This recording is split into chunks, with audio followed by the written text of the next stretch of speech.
မင်္ဂလာပါ Juniper မြန်မာကနေကြိုဆိုပါနေဒီနေ့ကျွန်တော်တို့သင်ပေးသွားမယ့်အကြောင်းအရာကတော့ EDXL IGCSE Math B အကြောင်းဖြစ်ပါတယ် Student Book ပေါ့နော်ဒီစာအုပ်ထဲကစာမျက်နှာ1ကနေ14အထိကိုကျွန်တော်တို့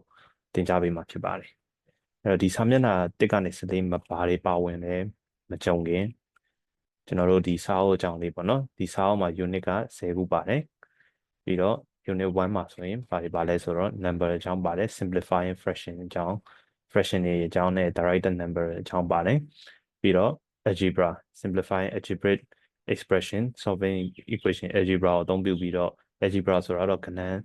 တွေကိုအခရာအနေနဲ့ပေါ်ပြပြီးတော့ကျွန်တော်တို့သင်္ချာလိုမျိုးတွက်နည်းကိုခေါ်ပါတယ်ပြီးတော့ function and graph ဒီ gradient of a straight line ရင်းဖြောင့်တစ်ကြောင်းရဲ့ gradient ကိုရှာတာတို့ straight line graph အကြောင်းတွေကိုကျွန်တော်သင်ပြပါမယ်တစ်ကနေပြီးတော့စာမျက်နှာ14အထိပါဝင်မှာဖြစ်ပါတယ်အဲ့တော့ကျွန်တော်တို့စကြည့်အောင်ပေါ့နော်အဲ့တော့ unit 1 simplifying fraction အဲ့တော့ဒီမှာဆိုရင်A fraction has been simplified one numerator, the top and the denominator, the bottom are expressed as a whole number and cancel down as far as possible. အဲ့တော့ဒါကတော့အင်္ဂလိပ်လိုဖတ်ပြတာပေါ့နော်။ fraction ဆိုတာ fraction ကလည်းဘယ်ချိန်မှာ simplify အရှင်းဆုံးပုံစံဖြစ်မလဲဆိုတော့လည်း a top number numerator အပေါ်မှာရှိတဲ့ numerator ဒီ example မှာဆိုရင်28ကနေပြီးတော့bottom 42ဒီနှစ်ခုကဏ္ဍနှစ်ခုကအရှင်းဆုံးပုံစံဖြစ်တဲ့ 2.3 ကိုရှင်းပြလိုက်တဲ့ချိန်မှာဆိုရင်ဒီဟာက simplify ဖြစ်သွားပြီလို့ကျွန်တော်တို့ပြောလို့ရတယ်အဲ့တော့အဲ့ example လေးကိုကျွန်တော်တို့ကြည့်ကြည့်အောင်အဲ့တော့ဒီမှာဆိုရင်ကျွန်တော်ပုဒ်စာလေးကိုကူလိုက်မယ်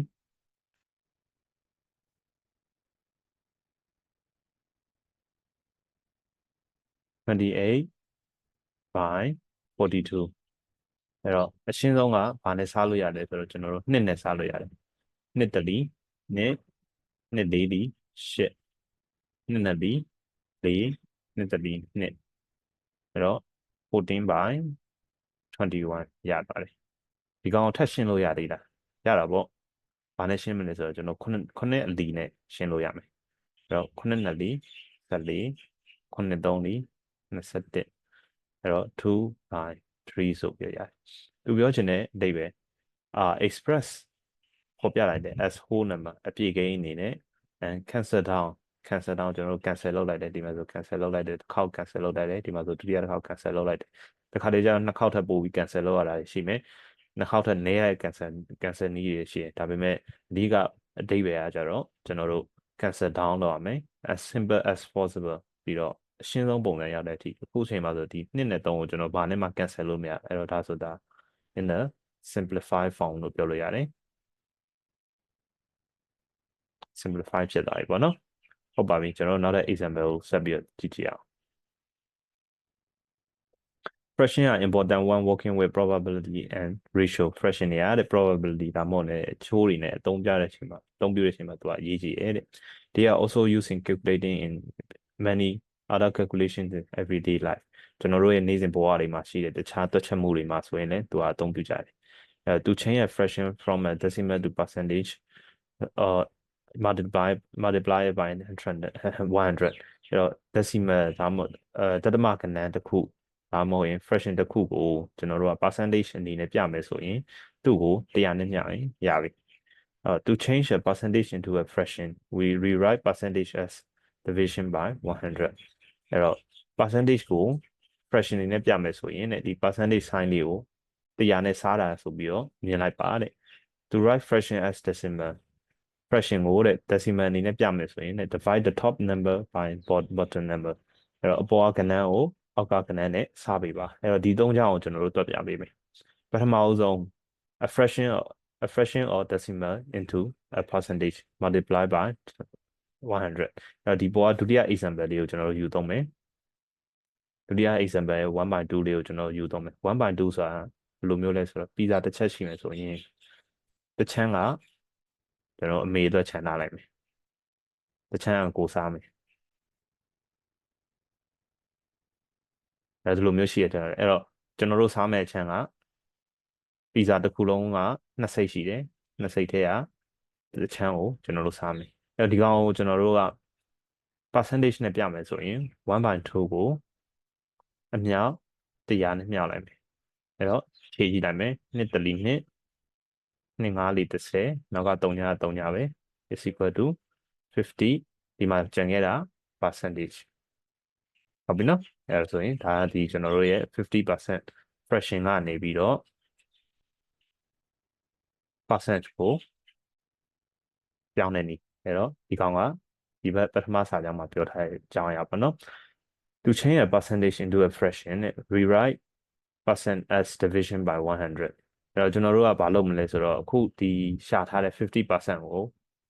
မူလ fraction ကိုပြန်ပြောင်းနေတယ်အဲ့တော့ကျွန်တော်တို့မှာ50%ဆိုတဲ့ percentage ရှိတယ်အဲ့ကောင်ကျွန်တော်တို့က fraction အနေနဲ့ပြောင်းမယ်အဲ့တော့ဘာလို့ပြောင်းရမလဲဆိုတော့ဒီအပိုင်းကဏ္ဍလေးကိုတဲ့ဒီ 100% sign လေးကိုကျွန်တော်တို့က1 by 100လို့မြင်ပေးပါတဲ့ဒါမှမဟုတ်လဲအစား100လို့မြင်ပေးပါတဲ့အဲ့တော့50 into 1 by 100အဲ့တော့3ညချင်းခြေလိုက်မယ်5တလီ5 5 2လီ30အဲ့တော့နောက်ဆုံးရမယ့်အဖြစ်က1 by 2ကျွန်တော်တို့စားမယ့်ပီဇာချမ်းတစ်ဝက်က1 by 2အဲ့ဒီ1 by 2လေးပဲပြန်ရသွားတယ်နားလည်မယ်လို့ထင်ပါတယ်နောက်ဆုံးတစ်ခု to rewrite fraction as decimal divide the top number by the bottom number အဲ့တော့ fraction တစ်ခုကိုတဲ့တတမကိန်းအနေနဲ့ပြမယ်ဆိုရင်တဲ့အပေါ်က number ကိုတဲ့ numerator ကိုအပေါ်က number ကိုကျွန်တော်တို့က numerator လို့ခေါ်ကြတယ်သင်္ချာမှာ bottom number ကိုကျွန်တော်တို့က denominator လို့ခေါ်တယ် denominator denominator အဲ့တော့ example အလွယ်ဆုံး example ပြောမယ်ဆိုရင်ခုန1 by 2ပဲကျွန်တော်တို့ပြမယ် is equal to 1 by 2 1 by 2ကိုကျွန်တော်တို့ decimal နဲ့ပြမယ်အဲ့တော့စားမယ်ပေါ့နော်1ကို2နဲ့စားမယ်အဲ့စားလို့လောက်လားမလောက်ဘူး3ညလီ3ညအနုတ်တစ်ချမ်းမယ်တတမလေးထိုးလိုက်မယ်ပြီးတော့ကျွန်တော်တို့ဒီနောက်မှာ3ညလေးဆွဲယူလိုက်မယ်30 2 5လီ30အနုတ်0 is equal to 0.5ဟုတ်ပြီနော်ဒီအားဆိုရင်ဒီချက်3ချက်ကိုနားလည်မယ်လို့ကျွန်တော်ယုံကြည်ပါတယ်ဟုတ်ပြီကျွန်တော်တို့ဆက်သွားကြည့်အောင်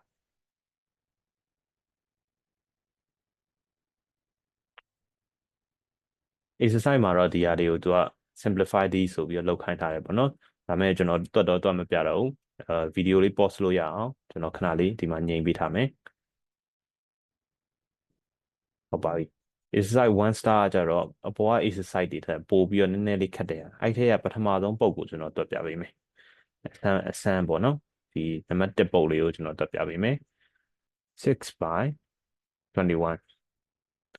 နှလုံးနဲ့ကြည့်မယ်ဆိုတော့ဘာနဲ့စားရမှန်းမသိတော့ဘူးမသိတော့ကျွန်တော်တို့အလွယ်ဆုံးတစ်ကနေလွဲပေါ့နော်တစ်ကစားလို့တစ်ကဘာနဲ့ဆိုစားလို့ပြတ်တယ်အဲ့တော့2စားလို့ပြတ်တာအပေါ်က6ကိုတော့2နဲ့စားလို့ပြတ်တယ်ဒါပေမဲ့အောက်က21ကို2နဲ့စားလို့မပြတ်ဘူးဘာလို့လဲဆိုတော့21ကစုံကိန်းမဟုတ်လို့အဲ့တော့2နဲ့မရအောင်နောက်တစ်ခုလာ3နဲ့စားကြည့်မယ်ကျွန်တော်တို့3 2လီ6အဲ့တော့3ဘယ်လောက်လီဆိုတော့ကျွန်တော်မသိသေးဘူး21ရောက်မယ်ဆိုတော့ကျွန်တော်မသိသေးဘူးလို့စဉ်းစားကြည့်လိုက်အဲ့တော့3လီကကိုအဲ့တော့3လီထက်ကျော်သွားပြီ3 4လီ12 4လီလည်းမဟုတ်သေးဘူး3 5လီ15 3 6လီ18 3 9လီ21အဲ့တော့ကျွန်တော်9လီနဲ့9နဲ့ပြတ်သွားပြီပေါ့နော်ပြောင်းပြန်စဉ်းစားလိုက်ရတယ်9 3လီ21အဲ့တော့9နဲ့စားမယ်ဆိုလဲစားလို့ရတယ်အဲ့တော့ဒီမှာဆိုရင်ခြေကျွန်တော်တို့က3နဲ့ခြေလိုက်တာပေါ့နော်အဲ့တော့2 by 7ဆိုပြီးတော့ရှင်းဆုံးပုံစံရသွားတယ်သူ့ကိုဆက်ပြီးရှင်းလို့ရလားမရတော့ဘူးလေအပေါ်က2ကိုခြေဖို့ဆို2လီနဲ့စားမှရဒါပေမဲ့အောက်ကမာဂိမ်းဖြစ်နေတော့အဲ့တော့ကျွန်တော်တို့ရဲ့အရှင်းဆုံးပုံစံက2 by 7ဒီပုံလေးတွက်ပြလိုက်ပြီကျန်တဲ့ပုတ်တွေလည်းအဆင်ပြေရင်တော့စမ်းပြီးတွက်ကြည့်ပါအဲ့တော့မတွက်ဘူးဆိုရင်တော့မှနောက်ဆုံးအခက်ခဲဆုံးပုတ်တွေကိုကျွန်တော်တို့အရင်ဆုံးတွက်ကြည့်ပါအဲ့ဒါမှဒါလည်းကျွန်တော်တို့ရဲ့နားလည်မှုကတကယ်နားလည်လားနားမလည်လားဆိုတာဆန်းစစ်လို့ရမယ် Okay let's move on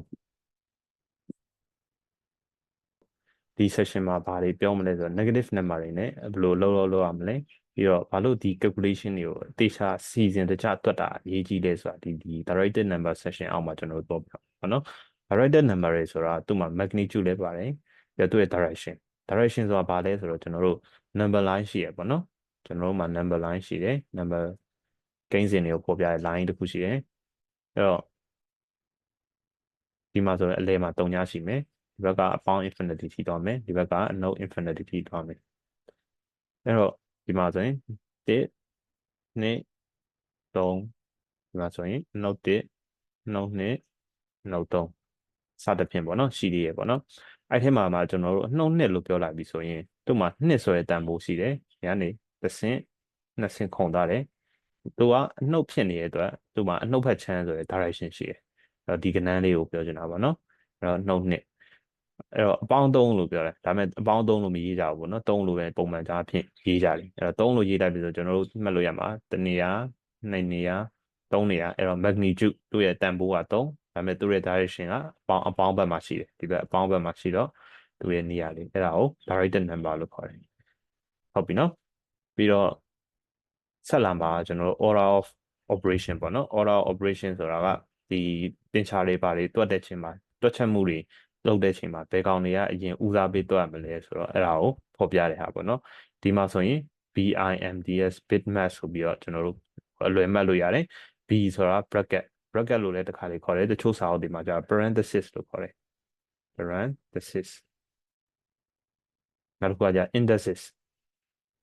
ဆိုတာကြတော့ထညွန်းနေပေါ့နော်ဒီမှာတော့မပါသေးဘူးထညွန်းနေဆိုတာဘယ်လိုလဲဆိုတော့2 to the power 8တို့2 to the power 4တို့3 to the power 5တို့အဲ့လို index တွေရှိတယ်နောက်က division or multiplication မြောက်ချင်းတို့စားချင်းတို့အဲ့ဒါတွေကိုအရင်တွက်ရမယ်နောက်ဆုံးကြမှာအပေါင်းနဲ့နှုတ်ကိုတွက်ရမယ်အဲ့တော့ဒီဟာသူ့ရဲ့ order လိုက်ပေါ့နော်အရေးကြီးတဲ့ဟာကိုအရေးကြီးလို့အရင် most first ပေါ့နော်ဒီလိုအရင်ဆုံး first တွက်ရမယ်ပြီးတော့မှ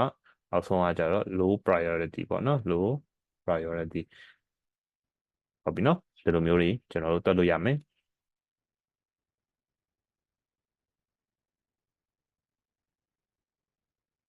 okay let's see သူပြထားတဲ့ example ကဘာတွေလဲဆိုတော့ဒီမှာဆိုရင်တဲ့3 plus minus 4အဲ့တော့3 plus minus 4ဆိုတာဘာနဲ့တူတူပဲဆိုတော့တဲ့3 minus 4ဆိုပြီးတူပြီးတော့တဲ့အနှုတ်ကဏ္ဍ directed အနှုတ်1 unit လေးကျန်ခဲ့အဲ့တော့ဒီအောင်လေးကိုနှလုံးနဲ့မြင်အောင်ပြမယ်ဆိုရင်ကျွန်တော်တို့ number line ရှိတယ်အဲ့မှာကျွန်တော်0ဒီနေ့လောက်ထားလိုက်မယ်ဒီဘက်မှာနှုတ်1နဲ့နှုတ်2ရှိတယ်ဒီဘက်မှာ1 2 3 4 1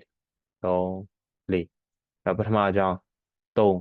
အဲ့တော့3ကိုကျွန်တော်သွားမယ်3ညကနေစလိုက်ပြီ3ကိုသွားလိုက်ပြီအခုရောက်နေတဲ့နေရာဒီနေရာအဲ့ဒါဟိုမှာ तू ကအနှုတ်လေးထပ်ပေါင်းမယ်အနှုတ်လေးဆိုတော့နောက်ပြန်လေးကျွန်တော်တို့ရှေ့ကိုခြေလမ်း3လမ်းလမ်းလိုက်ပြီပြီးတော့နောက်ကိုခြေလမ်း1လမ်းနောက်ကိုခြေလမ်း4လမ်းပြန်ဆုပ်လိုက်မယ်အဲ့လိုမျိုးသဘောမှတ်လိုက်လို့ရတယ်အဲ့ကျွန်တော်တို့နောက်ကိုခြေလမ်း4လမ်းပြန်ဆုပ်မယ်1လမ်း2လမ်း3လမ်း4လမ်းအဲ့သူရတဲ့တန်ဖိုးက note 1ဒီလိုမျိုးတွေရသွားတယ်ပေါ့နော်ဒါ directed number ဆိုရသူရဲ့ directed number ဆိုတဲ့အကြောင်းကိုပေါ်ပြတာဒီမှာဆိုရင်သူကအလဲဖြတ်ပြီးရှင်းပြလိုက်မယ်ပေါ့နော်6ကိုအနှုတ်နဲ့မြောက်လိုက်ဆိုရင်အဲ့ဒါကိုလည်း number line နဲ့ကျွန်တော်ဖော်ပြပေးမယ်ဒီခေါက်ကြောင့်နည်းနည်းလေးရှည်သွားမယ်ပေါ့နော်သူက6ရှိရပေါ့နော်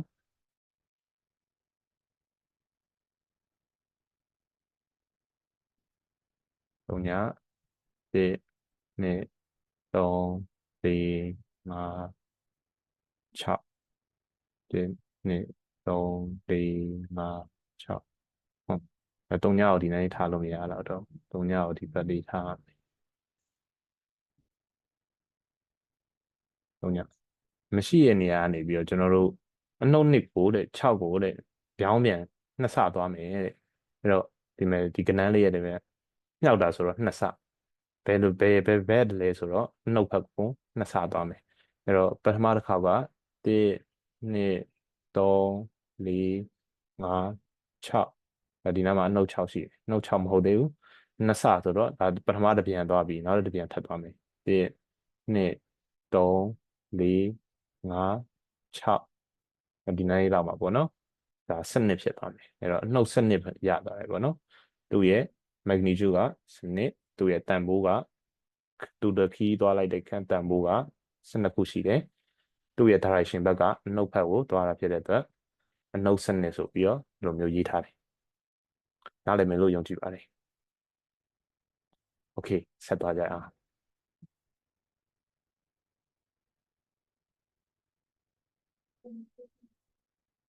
အဲ့တော့ percentage ပေါ့နော်ဒီအပေါ်က exercise လေးတွက်လို့ရအောင်ကျွန်တော်3စက္ကန့်လောက်ခဏငြိမ်ပြီးပါမယ်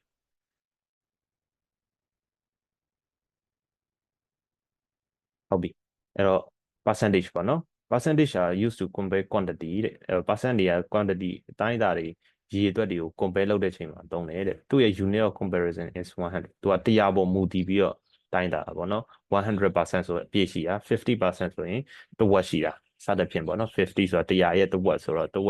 က်ပဲရှိတာခုန pizza example ဆိုလဲကျွန်တော်တို့ pizza example ဆိုလဲကျွန်တော်တို့မှာ pizza တစ်ချက်ရှိတယ်ဒီခေါက်ကျ4ပုံပုံနေကျွန်တော်တို့တစ်ချက်စားမယ်ကျန်တဲ့တစ်ချက်ကိုကျန်တဲ့3ချမ်းကိုခြံထားလိုက်အဲ့တော့တူတက်ရှိတာ4ခုအဲ့ထဲမှာ3ခုပဲကျွန်တော်တို့စားတယ်3/4လို့ကျွန်တော်တို့3ခုခြံထားရပေါ့နော်အဲ့တော့ကျွန်တော်တို့ခြံထားတဲ့ခြံခဲ့တဲ့ pizza က3/4စားလိုက်တဲ့ pizza က1/4အဲ့တော့တရားအားဖြင့်ကျွန်တော်တို့ဖော်ပြမယ်ဆိုရင်ဒီအပိုင်းကဏ္ဍကိုကျွန်တော်တို့ကတရားနဲ့မြောက်ခုနပြောလို့တရားနဲ့မြောက်လို့ရတယ်အဲ့တော့မြောက်လိုက်တဲ့အချိန်မှာကျွန်တော်တို့ဘာရလဲဆိုတော့85% or စားလိုက်တဲ့ pizza က25%စသဖြင့်ရာခိုင်နှုန်းအနေနဲ့ကျွန်တော်တို့ရှင်းပြလို့ရတယ်အဲဒါကြောင့်မလို့ percentage ကတုံးတာအဲ့တော့ဒီ example မှာဆိုရင်တဲ့ airline တစ်ခုအားတဲ့သူ့ရဲ့တဲ့ဈေးလေယာဉ်လက်မှတ်ဈေးကိုတဲ့8%တိုးသွားတယ်တဲ့အဲမူလ100%အပြည့်ရှိနေတာကြတော့ဒီလောက်100%ဆုံးဆိုရင်ဒီလောက်ရှိတယ်အဲ့တော့8%တိုး8%တိုးလိုက်တယ်ဆိုတော့သူကဘယ်လောက်% ရှိသွားလဲဆိုတော့သူကမသိတော့ကျွန်တော်တို့ကဒီမှာဆိုရင်100%အပေါင်း8%ဆိုပြီးတော့108%ဆိုပြီးတော့ထွက်လာတယ်108%ကို multiply လုပ်တယ်အဲ့တော့ဘယ်လို multiply လုပ်လဲဆိုတော့ကျွန်တော်တို့ရဲ့မူလရှိတဲ့ဈေးအမြောက် multiply factor ဘာဖြစ်သွားလဲဆိုတော့108% 108%ဆိုတာတနည်းအားဖြင့်108ကို100နဲ့စားထားတာအဲ့တော့မူလဈေးကိုကျွန်တော်108ကိုစားလိုက်ရင်ကျတော့.108ဆိုပြီးတော့ရတယ်အဲ့တော့မြှောက်လိုက်တဲ့ချိန်ကျရင်ဒီတန်ဖိုးလေးထွက်လာတယ်ဒီလိုမျိုးတွက်လို့ရတယ်ပေါ့နော်နောက်တနည်းတွက်လို့ရတာကဘာလဲဆိုတော့ကျွန်တော်တို့ကဒီလိုမျိုးစဉ်းစားရမှာခက်နေတယ်ဆိုရင် airline ကလေကြောင်းလိုင်းကသူက8% increase လုပ်လိုက်တယ်ကျွန်တော်တို့ကအဲ့8% increase ကိုလိုက်ရှာလိုက်ရလိုက်ရှာပြီးတော့မူလတန်ဖိုးပြန်ပေါင်းလိုက်ရင်ကျွန်တော်တို့ရဲ့လိုအပ်မဲ့အသစ်ဖြစ်သွားတဲ့ဈေးကိုရှာလို့ရတယ်ပေါ့နော်ဆိုလိုချင်တဲ့သဘောက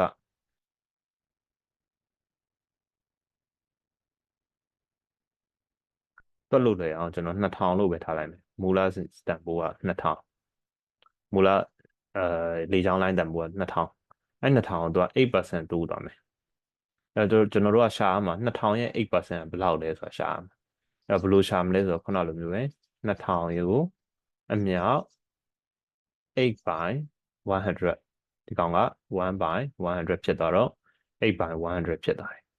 အဲ့တော့ညီမချင်း3ညာနှလုံးတွေခြေလိုက်မယ်8နဲ့လီ16ပေါ့နော်160အဲ့တော့ဒါပိုလာတဲ့အမောက်ပိုလာတဲ့8%အဲ့တော့သူ့ကိုအဲ့တော့ total ကိုလိုချင်ရင်ကြတော့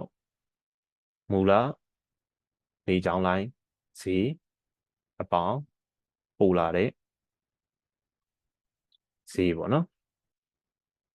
ညီမချင်း2000အပေါင်း160အဲ့တော့ညီမချင်း2.639ဒေါ်လာအဲ့တော့ဒါကနောက်တစ်နည်းပေါ့နော်တွက်တဲ့နည်းဒါမှမဟုတ်လေခုနပြောလိုမျိုးဒီထက်အတိုင်း percentage နှစ်ခုပေါင်းပြီးတော့ဒီလိုမျှလိုက်လို့လည်းရတယ်ဒါကြောင့်တင်ချာလွတ်လပ်တယ်ပေါ့နော်ကျွန်တော်တို့တင်ချာလွတ်လပ်တော့ကြာတွက်တဲ့နည်းပုံစံမျိုးတွေကများစွာရှိတယ်ဟုတ်ပါပြီအဲ့တော့ကျွန်တော်နောက်ထပ်ရှေ့ဆက်အောင်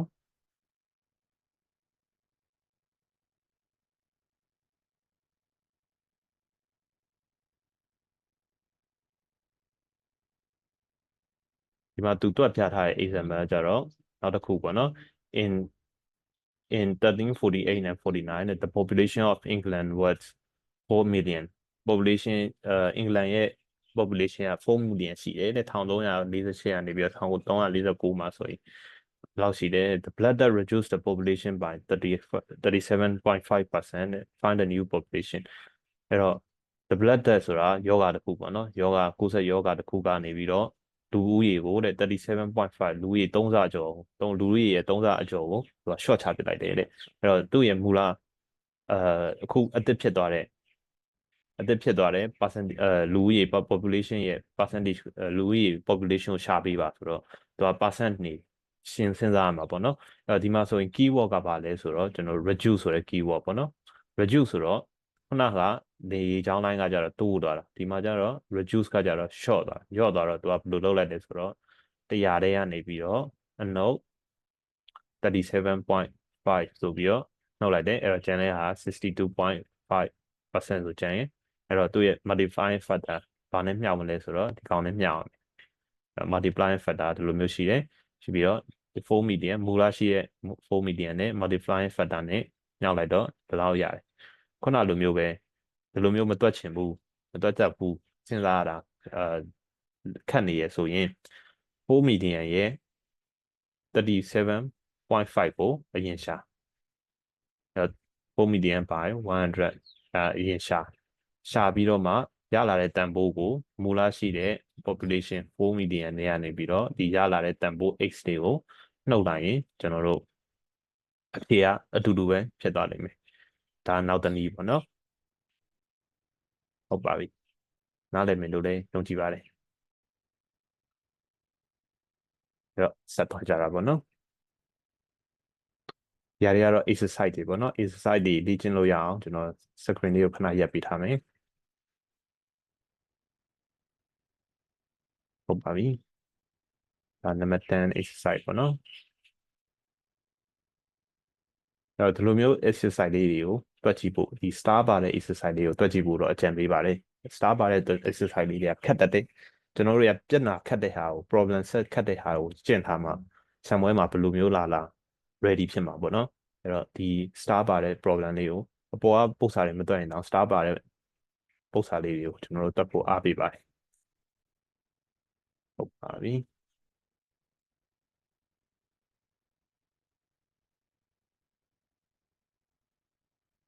โอเคဒီအမ်စခင်နောက်တစ်ခုပေါ့နော် standard form အဲ့တော့ standard form ဆိုတာဘာလဲဆိုတော့ကျွန်တော်တို့ပုံမှန်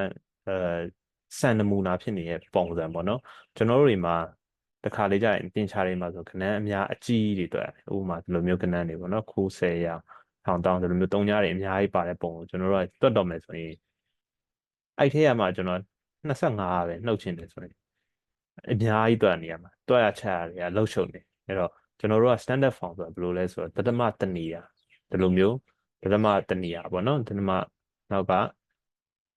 one significant figure ပေါ့နော်ပထမဆုံးကတနေရာပဲရှိမယ်အမြောက် something 10 to the power 8ဖြစ်တော့၎င်း10 to the power 8ကြိုက်တဲ့ power နဲ့ကျွန်တော်တို့တင်ပြီးရေးလို့ရတယ်ရေးတဲ့ပုံစံကိုကျွန်တော်တို့က standard form လို့ခေါ်တယ်ဒီ standard form မှာဆိုဒီမှာဆိုသူရေးပြ2904ကိုကျွန်တော် standard form နဲ့ဘယ်လိုရေးလဲရလဲဆိုတော့2904ဆိုတာကသူ့ကိုတသမတစ်ခုတက်လိုက်မယ်ဆိုရင်ကျွန်တော်က30နဲ့မြောက်လို့ရတယ်အဲ့တော့ပြန်ပြီးတော့မြောက်ကြည့်လိုက်ရင်2904ပဲပြန်ရတယ်ဟုတ်ပြီနော်ဒါ30သူ့ကိုတသမတနေရာနောက်တစ်ရှေ့ကိုတနေရာထပ်တိုးလိုက်ပြီဆိုရင်ဒါ30နှစ်ခါမြောက်လို့ရတယ်100ပေါ့နော်ဒါမှမဟုတ်လေ30နှစ်ထပ်အဲ့ဒါကိုပြန်မြှောက်လိုက်မယ်ဆိုရင်ကျွန်တော်2904ပဲရမယ်ဒါ similar pattern နောက်တမအောင်နောက်ထပ်တနေရာရှေ့တိုးလိုက်မယ်အဲ့တော့နံပါတ်လေးကိုတစ်ခုထပ်ပြောင်းလိုက်မယ်အဲ့တော့ 2.904 ဆိုပြီးတော့ဒါ standard form ဖြစ်သွားတယ်နောက်ဆုံးအဖြေက standard form အဲ့တော့ example မှာဆိုရင်သူက convert 549 into 549 into standard form အဲ့တော့ဒီကောင်ကို standard form အနေနဲ့ပြပေးပါတဲ့အဲ့တော့ဒီမှာဆိုရင်ကျွန်တော်တို့100နဲ့စားလိုက်ရင်သူကဒီလောက်ရတယ်အဲ့တော့100နဲ့စားထားတော့ကျွန်တော်တို့က100နဲ့ပြန်မြှောက်ပေးမှာဒါပြင် compensate ပေါ့နော်ပြန်ကြေသွားမှာဆိုတော့သူကဒီလိုမျိုးလေးကြေလို့ရတယ်အဲ့တော့459 is equal to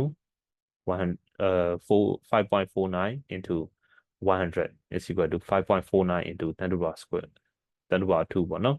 အဲ့တော့ moving decimal point to the left divide the number by the 10 decimal point တစ်ခုကိုတဲ့ဒီ2.04 29.04ပဲကြည့်ကြအောင်ပေါ့နော် decimal point ကိုတဲ့ one place to the left ဘယ်ဘက်ကို တစ်ခါရွှေ့မယ်ဆိုရင်တဲ့ divide the number by 10အဲ့တော့ဒီဘက်ကိုတစ်ခါရွှေ့မယ်ဆိုရင်သူက divide the number by 10အဲ့ဒါအတွက်ကျွန်တော်တို့ခြေဖို့အတွက်30နဲ့မြှောက်ပေးရတယ်ဆိုဒီလိုမျိုးမှတ်တာတွေကတော့တကယ်တမ်းတော့မမှတ်တင်ဘူးပေါ့နော်ဟိုအလွယ်မှတ်ဖို့ပြောမယ်ဆိုရင်ကျွန်တော်တို့ကဒီဘက်တစ်ခုရွှေ့မယ်ဆိုရင်30နဲ့မြှောက်အောင်အဲ့လိုမျိုးပဲမှတ်ထားလိုက်လွယ်ပါတယ်ပထမရှင်းထားတဲ့ပုံစံအတိုင်းမှတ်ထားရင်လွယ်ပါတယ်ဒီအောက်ကဒီဟာတွေက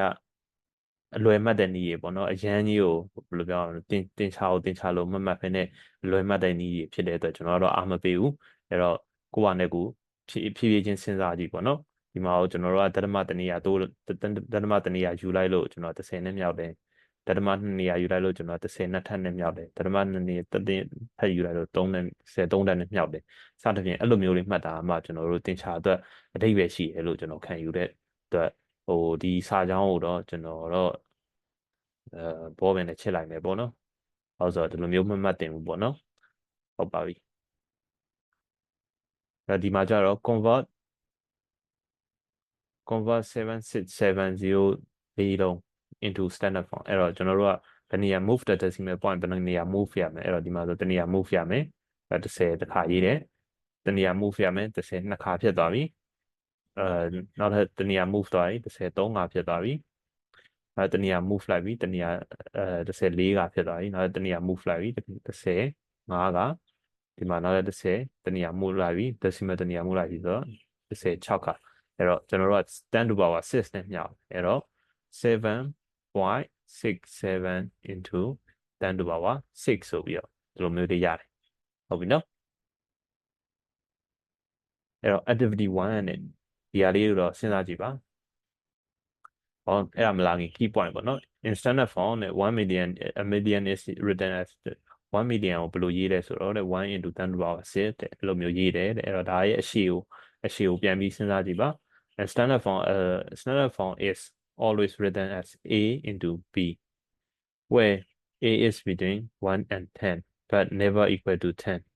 တော့ standard form မှာတဲ့ form က a into 10 to power b နဲ့ရေးတယ်တဲ့ဒါပေမဲ့တဲ့ a ကတဲ့1နဲ့30နဲ့ကြာဒါပေမဲ့ဘယ်တော့မှ30မဖြစ်ဘူးတဲ့ဟုတ်ပြီနော်အဲ့တော့ तू ဖြစ်နိုင်တာက1ကနေပြီးတော့9.9999999ကြိုက်တော့9နေထည့်လို့ရတယ်ဒါပေမဲ့30တော့မဖြစ်ဘူးဟုတ်ပြီနော်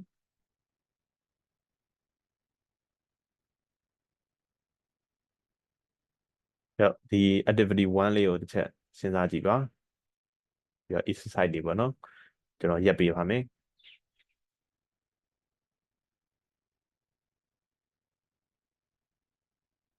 ဟုတ်ပါပြီဒီမှာနောက်ထပ် exercise လေးတွေပါ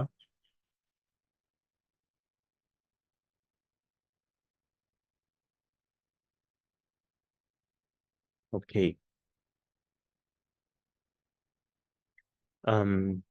ဒီ significant figure ဆိုတာတော့ခုနပြောတဲ့ standard form နဲ့တော့တိတ်ပြီးတော့စ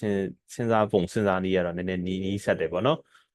ဘာလဲကွာသွားလဲဆိုတော့ it is useful to simplify number by writing either correct to many significant figure and too many decimal places အဲ့တော့ significant figure ဆိုတာဘာလဲအရာရောက်ကဏ္ဍလို့ခေါ်ရပေါ့နော်ဘာမှလို့ပြောရင်တော့အရာရောက်ကဏ္ဍ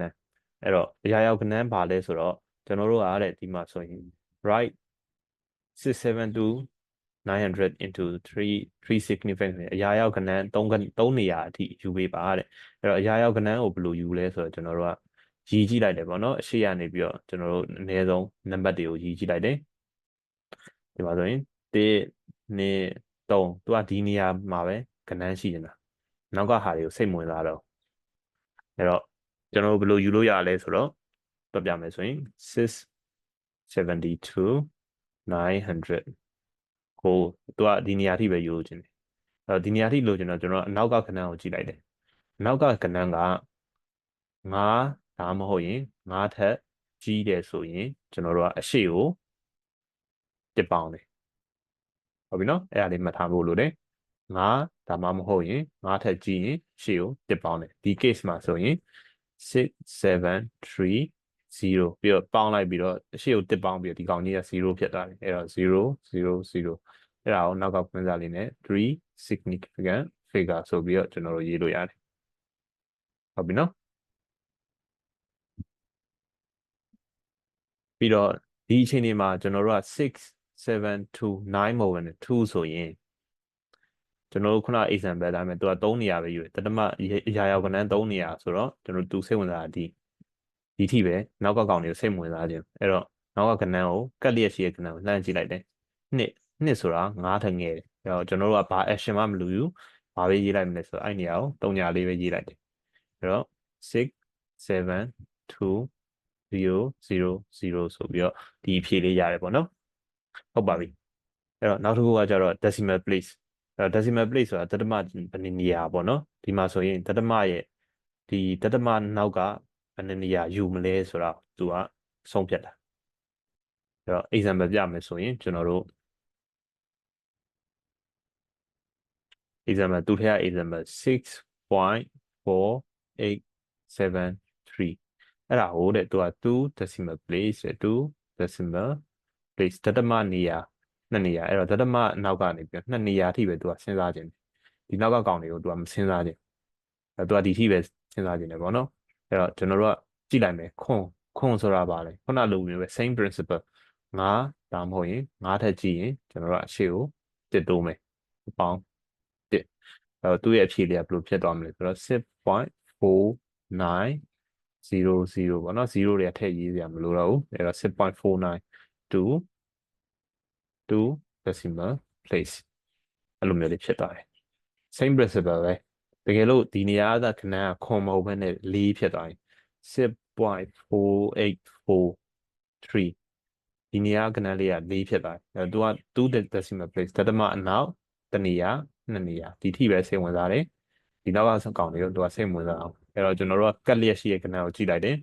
4ဖြစ်နေတယ်4က5ထက်ငယ်တယ်4က5ထက်ငယ်တယ်အဲ့တော့ကျွန်တော်တို့ကဒီတန်ဖိုးလေးကိုဘာမှမလုပ်ဘဲနဲ့ဖြတ်ချလိုက်လို့ရတယ်အဲ့တော့သူ့ရဲ့အဖြေက6.48ဆိုပြီးတော့ဒီအဖြေလေးရတယ်ဟုတ်ပြီနော်နားလည်မယ်လို့ယုံကြည်ပါတယ်အဲ့ဒါဆိုရင်ကျွန်တော် clear drawing လုပ်ပြီးတော့ရှေ့ဆက်မယ်ပေါ့နော်ဒီမှာ exercise 5ရှိတယ်ကျွန်တော်ခဏရေးပေးမယ်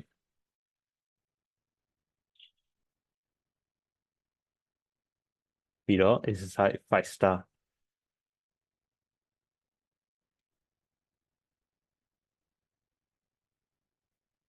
ပြီးတော့ exercise 6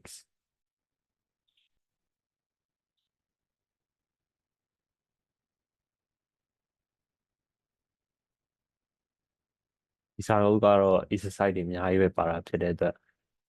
တွက်နိုင်ရင်တော့တွက်ပေါ့နော်မတွက်နိုင်ရင်လည်းကျွန်တော်ပြောလို့မျိုး star ပါတဲ့ exercise လေးကိုတွက်လိုက်ရင်ကျွန်တော်တို့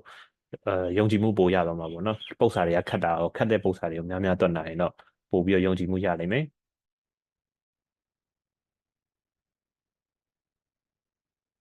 ပေါ့နော်အဲ့တော့ algebra section မှာသူကဘာကိုဆိုလိုချင်လဲဆိုတော့ algebraic expression ဆိုတာ expression ဆိုတာဖော်ပြချက်လေးပေါ့နော် algebraic expression ဆိုတာတဲ့ contain letter in which stand for number ဒီကဏ္ဍတွေကဥပမာ x တို့ y တို့စသဖြင့်သူတို့က number တွေကိုကိုစားပြုတယ် but can be treated the same way expression containing number အဲ့သူတို့က number တွေကိုကိုစားပြုတာဖြစ်တဲ့ကြောင့် number တွေလိုမျိုးပေါင်းခြင်းနှုတ်ခြင်းမြောက်ခြင်းစားခြင်းစသဖြင့် number operation တွေကိုအသုံးပြုလို့ရတယ်ပေါ့နော်ကျွန်တော်တို့ကမတိ gain တစ်ခုအနေနဲ့ကျွန်တော်တို့ကဖော်ပြထားပြီးတော့ဒီလိုမျိုးကျွန်တော်တို့ expression တွေလုပ်လို့ရတယ်ပေါ့နော် activity 2တဲ့ဒီ activity မှာဆိုကျွန်တော်တို့ငယ်ငယ်တုန်းက magic trick ဆိုတဲ့တရားရောက်ကအဲ့လိုမျိုးကြုံဘူးမှာပါတရားရောက်ကဒါမှမဟုတ်လည်းမကြုံဘူးလေကျွန်တော်တို့တရားရောက်ကိုနှမ်းပြီးစလို့ရတယ်ဒီလိုမျိုးနည်းနဲ့အဲ့တော့ think of a number ကျွန်တော်တို့ number တစ်ကြောင်းကို number တစ်ကဏ္ဍတစ်ခုကိုစဉ်းစားကြည့်ပါတဲ့အဲ့တော့စဉ်းစားကြည့်အောင်ကျွန်တော်9ဆိုတဲ့ကဏ္ဍလေးတစ်ခုစဉ်းစားကြည့်မယ်အဲ့တော့ဒီကဏ္ဍလေးက9ဒါပေမဲ့စိတ်ထဲမှာပဲမှတ်ထားဘယ်လို့မှတော့မပြောနဲ့သူများကိုပြောတဲ့အချိန်ကျရင်ကျွန်တော်ကnumber တစ်ခုမှတ်ထားကွာအဲ့လိုမျိုးပြောလို့ရတယ်အဲ့တော့ think of a number တဲ့ add 7အဲ့တော့ကျွန်တော်9ကိုပထမဆင့်က9ထပ်ပေါင်းအဲ့တော့14ရသွားdouble the result တဲ့အဲ့တော့ရတဲ့တန်ဖိုးကို2ဆလုပ်လိုက်ပါတဲ့28ဖြစ်သွားပြီ2ဆလုပ်လိုက်တယ် subtract 10တဲ့ subtract 10ဆိုတော့10နှုတ်လိုက်တော့18ဖြစ်သွားပြီ နောက်တော့ half the result တဲ့ half the result ဒီကောင်တစ်ဝက်နှုတ်လိုက်ပါတဲ့အဲ့တော့တစ်ဝက်လုပ်လိုက်ပါတဲ့တစ်ဝက်ဆို2နဲ့စားလိုက်ပါဗောနော် subtract the original number အဲ့တော့ပထမဆုံးကိုမှတ်ထားတဲ့ကဏ္ဍကိုပြန်နှုတ်လိုက်ပါတဲ့အဲ့တော့နှုတ်ခွန်အဲ့တော့များချင်း2အဲ့တော့2အဲ့တော့မင်းဘယ်ကဏ္ဍကိုစဉ်းစားငါပြောတဲ့အတိုင်းလိုက်လို့ဒီအဆင့်တွေအတိုင်းလိုက်လို့ရင်အဲ့ဒါနှစ်ဖဲကြံခဲ့လိမ့်မယ်ဒါ magic trick ပေါ့နော်သူများတွေ an all တာလည်းမသိရလို့ဆို wow ဆိုဖြစ်တာတကယ်တော့အဲ့ဒါကျွန်တော်တို့ algebra ကိုသုံးချလိုက်တာပေါ့နော်ဒီ x တန်ဖိုးကိုဟိုရှာပြီးတော့ x တန်ဖိုးကိုဒီမှာဆိုရင်2ဆလုပ်လိုက်တယ်ပြီးတော့2ဆနဲ့စပြန်စားခိုင်းလိုက်တယ်ပြီးတော့မှမူလတန်ဖိုးကိုပြန်နှုတ်ခိုင်းလိုက်တော့ x ကမရှိတော့ကျွန်တော်တို့လိုချင်2လေးပဲကြံခဲ့တော့ဟုတ်ပြီနော်အဲ့တော့ make up true magic trick of your own အဲ့တော့ဒီလိုမျိုးပုံစံလေးနည်းနည်းလိုက်ပြီးစဉ်းစားကြည့်ပါနည်းနည်းလိုက်စဉ်းစားပြီးတော့သူများတွေကိုလိုက်ပြီးပြောပြကြည့်ပါနော်ဒီက algebra ကိုသုံး algebra ကိုနားလည်သွားရင်ဒီလိုမျိုးလေးဟာတာလေးလိုက်လုပ်လို့ရတယ်ပေါ့နော်သူများတွေ an all သွားတဲ့အရာလေးတွေတို့ဒီလိုမျိုးလေးလိုက်လုပ်လို့ရတယ်အဲ့တော့ simplifying algebraic expression ခုနလိုမျိုးပဲအပိုင်းကိန်း simplify လုပ်လို့မျိုးကျွန်တော်တို့ကဒီ algebraic expression တွေကို simplify လုပ်လို့ရတယ်ဒီမှာ exercise တွေကသူကဖော်ပြထားပေမဲ့ကျွန်တော် exercise တွေကိုမပြောပြနဲ့ဒီဘက်က key point ကိုအရင်ပြောပေးမယ်နော် key point ကဘာလဲဆိုတော့ဒီကပို့ပြီးတော့အရေးကြီးတယ် you can only add or subtract like term တူညီတဲ့ကဏ္ဍနေမှာပဲသူကပေါင်းလို့ရတယ်ဒီမှာသူ example ပေးပြောထားတာ 3ab plus 4ab ဟာပါတော့အဲ့ဒါဆိုရင်ပေါင်းလို့ရတယ်ဘာလို့ဆိုတော့သူက ab ချင်းတူနေလို့အဲ့တော့သူရဲ့ပေါင်းခြင်းတန်ဖိုးက 7ab ဒါမှမဟုတ်ဘဲနဲ့ 3ab plus b ဒါမျိုးဆိုပေါင်းလို့မရတော့ဘာလို့ဆိုတော့ तू က AB ရှိတယ် तू က B ပဲရှိတယ်အဲ့တော့ဒါမျိုးဆိုရင် simplify လုပ်လို့မရဘူးဒါပေမဲ့ simplify လုပ်ချင်တော့ရတော့ရသေးတယ်ဘယ်လိုလုပ်လို့ရလဲဆိုတော့ तू ဘုံထုတ်တာပေါ့နော်ဒါကတော့ဒီ B ကိုဆွဲထုတ်လိုက်တယ်ဒီဘက်မှာ 3A ပဲကျန်ခဲ့တယ်ပြီးတော့1ပဲကျန်ခဲ့တယ် B နေရာမှာ1ဒီလိုမျိုး simplify လုပ်ချင်တော့လုပ်လို့ရတယ်ဒါပေမဲ့ဒီ lecture ရဲ့ဒီ session ရဲ့အဓိကအကြောင်းအရာတော့ဒီဟာကိုပြောချင်တာမဟုတ်ဘဲနဲ့သူတို့နှစ်ခုပေါင်းတဲ့ချိန်မှာဆိုရင်ဘလို့တူညီမှပေါင်းလို့ရတယ်ဆိုတဲ့ဟာကိုကျွန်တော်ပြောပြချင်တာပေါ့နော်ဒီမှာသူနောက်ထပ် example ထပ်ပေးထားထပ်ကိန်းနေပေါ့နော်အဲ့တော့ a square plus 2a square ဆိုရင်ကျွန်တော်တို့က 3a square ဆိုပြီးလုပ်လို့ရတယ်ဒါပေမဲ့ a square plus a ဆိုရင်ဘာမှလုပ်လို့မရဘူးဒါပေမဲ့ခုနလိုမျိုး a ကိုတော့ပုံထုတ်လို့ရတယ်ဒါတော့ဒီ lecture မှာအဓိက focus တော့မဟုတ်ပေမဲ့ကြိုပြီးတော့ပြောပြထားတာပေါ့နော် you can check your simplification by substitution number တဲ့အဲ့တော့ကိုယ့်ရဲ့ simplification ကမှားလားမှန်လားဆိုတာ substitution number number တွေထဲမှာကဏ္ဍတွေထည့်ပြီးတော့တွက်ကြည့်လို့ရတယ်အဲ့တော့ example ပြောမယ်ဆိုရင်ကျွန်တော်တို့အပေါ်က simplify လုပ်ထားတဲ့ဒီဟာလေးပေါ့ဒီအချိန်မှာ a ကတကယ်လို့1ဖြစ်ပြီးတော့ b ကတကယ်လို့2ဖြစ်မယ်ဆိုရင်ပထမအပေါ်ဆုံးအကြောင်းက3အမြောက်1အမြောက်2အပေါင်း4အမြောက်1အမြောက်2ဆိုဖြစ်လိမ့်မယ်အဲ့ကောင်လေးကဘာဖြေထွက်မလဲဆိုတော့3နှစ်လီက6 4နှစ်လီက8ပြီးတော့14ဖြစ်သွားမယ်ပေါ့နော်ဒီမှာဆိုရင်ကျွန်တော်တို့ကဒီကောင်ကျွန်တော်တို့ပေါင်းလိုက်တဲ့ expression ဒီလိုမျိုးရှိလာတယ်အဲ့ဒါကိုကျွန်တော်တို့ဒီတန်ဖိုးပဲပြန်စားသွင်းမယ်တူညီတဲ့တန်ဖိုးကိုတူညီတဲ့တန်ဖိုးနဲ့ပြန်စားသွင်းတယ်7 into 1 into 2 is equal to 14အဲ့တော့ဒီတန်ဖိုးပဲပြန်ရတယ်အဲ့တော့တန်ဖိုးနှစ်ခုကတူတယ်အဲ့တော့ကျွန်တော်တို့ simplify လုပ်ထားတဲ့ဒီပု္ပ္ပစာမှာ simplify လုပ်ထားတာမှန်တယ်လို့ကျွန်တော်တို့ယူဆလို့ရတယ်ဟုတ်ပြီရှေ့ဆက်မယ်ပေါ့နော်ဒါတွေကတော့ exercise တွေပါ exercise ခုနဟာစမ်းကြည့်တင်ပါတယ်တွက်ပြီးတော့စမ်းပြီးတွက်ကြည့်တင်ပါတယ်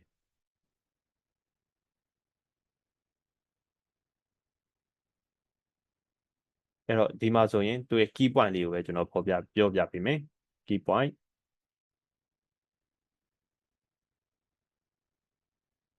3ab ဆိုတာခုနအပေါ်မှာရှင်းပြထားလို့မယ်ကျွန်တော် substitute လုပ်တဲ့အချိန်မှာ 3ab ဆိုတာဘာနဲ့တူတူပဲဆိုတော့တဲ့3အမြောက် a အမြောက် b နဲ့တူတူပဲတဲ့အဲ့တော့ 3abcd ဆိုရင်ဘာလဲဆိုတော့3အမြောက် a အမြောက် b အမြောက် c အမြောက် d စသဖြင့်ဒီလိုမျိုးလေးဖြစ်နေမယ်ဟုတ်ပြီနော်ဒီဟာတွေကတော့ exercise တွေပါကျွန်တော်ခဏလောက် ဒီကြောက်တင်မုံဖြတ်နေနဲ့ကြည့်ထားလိုက်ပါဒီကြရင်ကျွန်တော် exercise တွေကို screenshot ယူလို့ရအောင်ချိန်လေးရက်ပေးထားတာပါ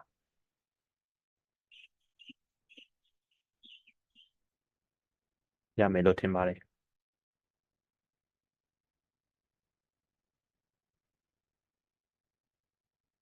algebra ရဲ့နောက်ထပ် session တစ်ခုပေါ့နော်ဒါခုနကျွန်တော်ပြောတဲ့ဘုံထုတ်လိုက်တယ်လို့ဘုံသွင်းလိုက်တယ်လို့ဒါမှမဟုတ်ဘုံထုတ်လိုက်တယ်ပေါ့နော်ဘုံသွင်းတာတော့မရှိပါဘူး sorry အဲ့တော့ဒီကဏ္ဍလေးပေါ့နော်သူက to simplify an expression with brackets တဲ့ bracket တွေပါတယ် bracket ဆိုတာဒီလိုမျိုးဟာတွေပါတယ်ဟာ expression တွေဆိုရင်တဲ့ multiply each term inside with a bracket by the term outside of the bracket ရှုပ်နေပြောတာဒီဟာတွေကိုပါးစပ်နဲ့ဖတ်ပြရှုပ်တယ်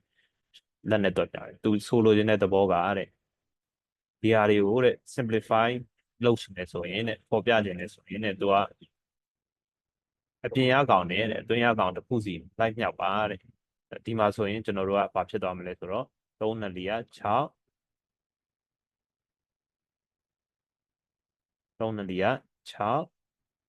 ပြီးတော့2 2 4 2x နဲ့ညလိုက်ပြီးတော့ 2x ဆိုပြီးတော့ဒီလိုမျိုးလေးရတယ်ဒီအဖြစ်မှန်ကျွန်တော်တို့ဘယ်လိုစစ်လို့ရလဲကျွန်တော် substitute လုပ်ပြီးစစ်လို့ရတယ်အဲ့တော့ဒီမှာ x ကိုကျွန်တော်တို့က1လို့ယူဆလိုက်မယ် x is equal to 1အဲ့ဒီမှာဆိုရင်2 3 plus x ဆိုတာက2 3 plus 1ဖြစ်သွားမယ်ပြီးတော့2 into 4ဖြစ်သွားမယ်2နဲ့4နဲ့မြောက်တော့8ဒီမှာလိုပဲ6 plus x က1ဆိုတော့ကျွန်တော်2 into 1အဲ့တော့6 plus 2 is equal to 8စသဖြင့်ဒီလိုမျိုးအဖြေတူသွားရဆိုရင်ကျွန်တော်တို့ရဲ့ယူဆချက်ကမှန်တယ်ပေါ့နော်တွက်တာမှန်တယ်ပေါ့နော်ဒီကတော့ example 2တွက်ပြထားတာပေါ့နော်ကျွန်တော်တို့ ਨੇ အဖြေကတူပဲthe diagram ဒီကတော့ diagram နဲ့သူကရှင်းပြတာပေါ့ the diagram show that ဒီမှာဆိုရင်3 plus 8 into 2ဒါ2 area ကိုသူကရှာကြတာarea ကိုပေါ်ပြတာဆိုတော့သူ့ရဲ့ area 2 into 3 plus 8အပေါ်ကအလျာနှစ်ခုပေါင်းလိုက်တာပေါ့နော်ဟုတ်ပါပြီ key point နဲ့ဒီ key point လေးကိုကျွန်တော်ရှင်းပြမယ် key point က3 plus y is equal to တဲ့3နဲ့တဲ့3ဒီလိုမျိုးရေးတာကတဲ့3 into 3x plus y နဲ့တူတူပဲတဲ့အဲ့တော့တစ်ခုချင်းစီဝင်မြောက်တာနဲ့တူပဲ3 into x တစ်ခုလာမယ်အပေါင်းမလို့အပေါင်းပဲပြန်လာတယ်ပြီးတော့3 into x အဲ့တော့ဒီဟာဒီလိုမျိုးဖြစ်သွားတယ်တဲ့ be careful negative sign out of the bracket တဲ့ negative sign တွေဆိုကျွန်တော်တို့ပို့ပြီးတော့တတိထားရတယ်ပေါ့နော်ဘာလို့ဆို negative နဲ့ negative နဲ့မျှရင်အပေါင်းဖြစ်သွားတယ်အဲ့တော့ဒီမှာဆိုရင်သူကဒီကောင်ကတဲ့ညှောက်တာနဲ့ဆိုလိုတယ်တဲ့အဲ့တော့ခွင်းစာခွင်းပိတ်လေးနဲ့ရေးပေးပါနှုတ်ကနန်းနေဆိုရင်အဲ့တော့နှုတ်ကနန်း A နဲ့တစ်ခါမြောက်တယ်အနှုတ်2အနှုတ်3နဲ့မြောက်တယ်အဲ့တော့ဒီမှာအနှုတ်နဲ့တွေ့တော့အပေါင်းပြန်ဖြစ်သွားတယ်ဟုတ်ပြီနော် 1 multiplying 1 number 1 is usually left out တဲ့ number 1နဲ့မြောက်တဲ့ချိန်မှာဆိုရင်တဲ့1ကိုမရေးတော့တာများတယ်တဲ့အဲ့တော့ minus 1ဆိုတာ minus ဒီလိုမျိုးရေးထားဆိုတာ minus 1လို့ဆိုတာနဲ့တူတူပဲ minus 1 into 2x plus 3အဲ့တော့ minus 1နဲ့ 2x နဲ့တစ်ခါမြောက်မယ်ပြီးတော့ minus 1နဲ့3နဲ့တစ်ခါမြောက်အဲ့တော့ minus 2x အဲ့တော့ minus နဲ့မြောက်လိုက်မယ်ဆိုလက္ခဏာတွေကပြောင်းပြန်ဖြစ်သွားတာပေါ့နော် 2x minus 3ဆိုပြီးတော့ဒီလိုမျိုးလေးဖြစ်သွားတယ်ရမယ်လို့မျှော်လင့်ပါတယ်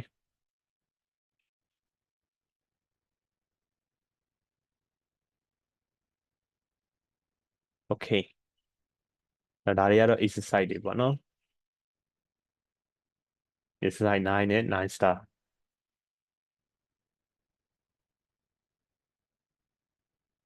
okay အခုက solving equation ကကြတော့ဒီ equation တွေကိုဖြေရှင်းကြမယ်ပေါ့နော်အဲ့တော့ကျွန်တော်တို့ algebra သုံးတယ်ဆိုတာဘာလို့လဲဆိုတော့ equation တွေကိုဖြေရှင်းကြဖို့နဲ့ equation တွေထဲကနေပြီးတော့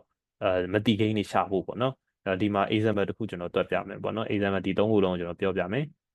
အလဲလေးချစ်ထားလိုက်မယ်အဲ့တော့ 8 plus 3 is equal to 12အဲ့တော့ to solve the equation နဲ့ do the same thing to both sides ဒီဟာလေးကအရေးကြီးတယ်လုံးဝအရေးကြီးတဲ့ဟာပေါ့နော်အဲ့တော့ကျွန်တော်တို့က solve the equation ဒီဟာကိုဖြေရှင်းတော့မယ်ဆိုရင်ကျွန်တော်တို့ကx တန်ဖိုးကိုရှာခြင်းနေပြီရှာခြင်းနေတော့ဘယ်လိုရှာမလဲအဲ့တော့ဒီ3ကြီးကရှုပ်နေအဲ့တော့ဒီ3ကြီးကိုဖယ်ခြင်းတယ် x တက်လေးကိုကျွန်တော်တို့လိုချင်တယ်ပေါ့နော်ဒီ x တက်လေးကိုလိုချင်တယ်ဆိုတော့ဒီဘက်ကိုဘယ်ချမ်းကိုကျွန်တော်အနှုတ်3 လို့ထည့်လိုက်မယ်ပေါ့နော်3နှုတ်လိုက်မယ်ပေါ့နော်အဲ့တော့ဘယ်ဘက်ချမ်းကိုလုပ်တယ်လို့မျိုးပဲညာဘက်ချမ်းကိုလည်းနှုတ်ရမယ်အဲ့တော့ပေါင်း3နဲ့နှုတ်3နဲ့ခြေသွားပြီးတော့ x ပဲကျန်ခဲ့တယ်ပြီးတော့ဒီမှာဆိုရင်စနစ်ထဲက3နှုတ်တော့9ကျန်ခဲ့တယ်အဲ့တော့အဖြေက9ပေါ့နော်ဒီလိုမျိုးလေးရမယ်ဒါဒီပု္ပ္ပစာရဲ့အဖြေအဲ့တော့ဒါကသူကပု္ပ္ပစာ6 basic type for equation ပေါ့နော်ဒီလိုမျိုးသူပို့တွေ့နိုင်မဲ့ equation တွေအကြောင်းပြောထားပေါ့နော်ဒါ6မျိုးဒီမှာဆိုအနှုတ်ရှိရဲ့ပုံစံမျိုး x minus 3 is equal to ဒီလိုမျိုးဆိုရင်ကျွန်တော်တို့ကပြောင်းပြန်ခုနကနှုတ်3ထည့်လိုက်တာ ਨੇ ကျွန်တော်တို့ဒီခေါက်ကြတော့အပေါင်း3ဒီဘက်ဘဲဘက်ကိုလည်းအပေါင်း3ပေါင်းလိုက်မယ်ညာဘက်ကိုလည်းအပေါင်း3ပေါင်းလိုက်မယ်အဲ့တော့ဒီနှစ်ခုကကြည်သွားမယ်ပြီးတော့စနစ်နဲ့3နဲ့ပေါင်းတော့15ဟုတ်ပြီနော်အဲ့လိုလေးရသွားလိမ့်မယ်အဲ့ဒီဟာလေးကိုနည်းနည်းစဉ်းစားကြည့်ပါပု္ပ္ပစာတွေနဲ့စဉ်းစားကြည့်ပေါ့နော်ဆက်ပြီးတော့ကျွန်တော်ရှင်းပြပေးပါမယ်ဒီဟာလေးတွေကိုခဏလေး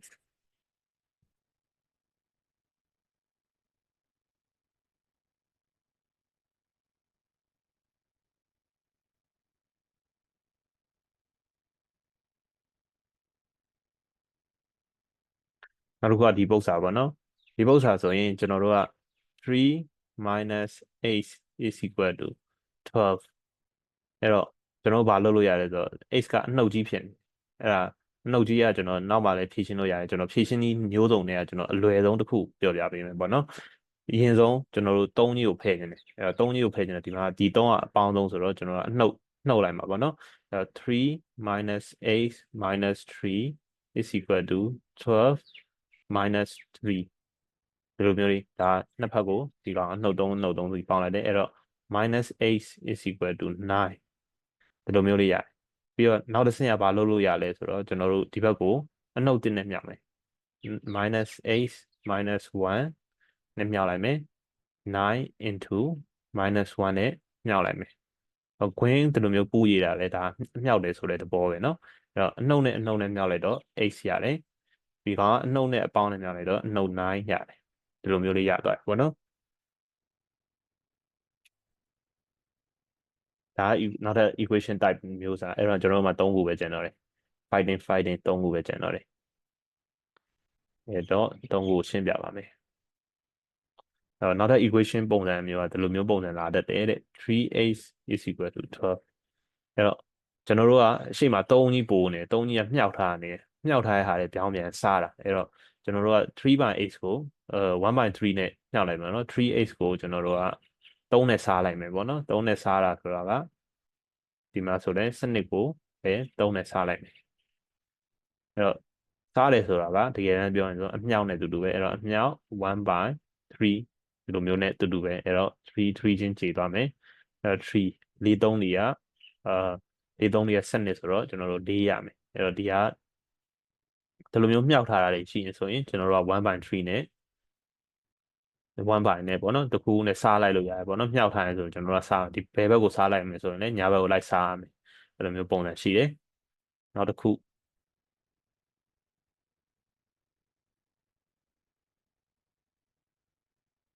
8/3 is equal to 12ဒါကြတော့ခုနပု္ပ္ပစာနဲ့ပြောင်းပြန်ဆိုတော့ကျွန်တော်တို့ကဘာလုပ်လို့ရလဲဆိုတော့ 8/3ဆိုတော့ 8ကို3နဲ့စားတာအဲ့တော့သူကစားထားရဲဆိုတော့ကျွန်တော်တို့မြှောက်လို့ရတယ်အဲ့တော့ဘယ်ဘက်ချမ်းကိုကျွန်တော်တို့3နဲ့မြောက်မယ် 8/3အမြောက်3 is equal to 12 into ညာဘက်ကိုလည်း3နဲ့မြောက်မယ်အဲ့တော့မြောက်လိုက်တဲ့အတွက်ဒီနှစ်ခုကခြေလို့ရသွားပြီ 8 is equal to 12 3 36 36အဲ့တော့ဒီအဖြေလေးရမယ်ဟုတ်ပြီနော်ရပြီနောက်ဆုံးကျွန်တော်တို့ရဲ့ final equation တစ်ခုပဲကျန်ခဲ့တယ်ပေါ့နော် final equation တစ်ခုဘယ်လိုစဉ်းတွက်မလဲဆိုတာစဉ်းစားကြည့်ပါဦးကျွန်တော်ဖြတ်နေတဲ့ချိန်တွင်အဲ့တော့3/8 is equal to 12အဲ့တော့ x နဲ့စားထားတယ်အဲ့တော့ကျွန်တော်တို့က x ကို x နဲ့မြှောက်လိုက်မယ်ပေါ့နော်ဘာလို့ဆိုတော့ဒီကောင်ကိုကျွန်တော်လိုချင်တာဒီကောင်ကိုဖျောက်ချင်တာဒီအပေါ်အောက်မှာရှိတဲ့ကောင်ကြီးကိုဖျောက်ချင်တယ်ဆိုတော့သူ့ကိုလည်း x နဲ့မြှောက်လိုက်မယ်စနစ်ကိုလည်း x နဲ့မြောက်လိုက်တော့စနစ် x ဖြစ်သွားတာပေါ့နော်အဲ့တော့ x နဲ့ x နဲ့ခြေလိုက်မယ်အဲ့တော့3 is equal to 12 8ဆိုပြီးတော့ဖြစ်သွားတယ်အဲ့ဒါမပြီးသေးဘူးကျွန်တော်တို့လိုချင်တာ h တစ်ခုလည်းလိုချင်ဒီမှာမြောက်ထားရဟုတ်တယ်မလားညာဘက်မှာအဲ့တော့ကျွန်တော်စားလိုက်မယ်စနစ်နဲ့ပြန်စားလိုက်မယ်အဲ့တော့12 h အစား 12 is equal to 3 အစား 12အဲ့တော့ပြောင်းပြန်သူကစား12ဆိုတော့1 by 12နဲ့တူတူပဲအမြောက်1 by 12 is equal to 3အမြောက်1 by 12စနစ်နဲ့ကြည်သွားပြီ3တလီ3 3လေးဒီစနစ်အဲ့တော့ h is equal to 1 by 4ဒီလိုမျိုးလေးရမယ်အဲ့တော့ဒါကျွန်တော်တို့ရဲ့နောက်ဆုံးအဖြေပေါ့နော်ဒါ equation type တွေ6မျိုးပြထားတယ် basic types of equation ဆိုပြီးတော့6မျိုးပြထားတယ်အဲဒီ6မျိုးကိုပိုင်နိုင်လုပ်နိုင်ရင်ကျွန်တော်တို့IGCSE မှာကောင်းကောင်းဖြေနိုင်မယ်လို့ကျွန်တော်ယုံကြည်ပါတယ်ဟုတ်ပြီအဲ့တော့ဒီ exercise လေးတွေကို screenshot ယူလို့ရအောင်ဖြည်းဖြည်းချင်း scroll လုပ်ပေးထားမယ်ပေါ့နော်ဒါ example သူတွက်ထားတဲ့ပုံစံပဲပေါ့နော်ဒီအပေါ်က example တွေကိုသူတွက်ထားတဲ့ပုံစံကျွန်တော်တို့ကတွက်ပြီးဆိုတော့ဒီ example ကိုညလုံးနဲ့ကြည့်လိုက်ရင်တော့နားလည်မှာပါ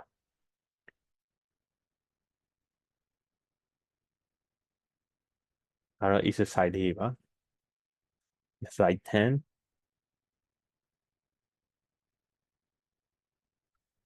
ဒီကောင်ကျတော့10 star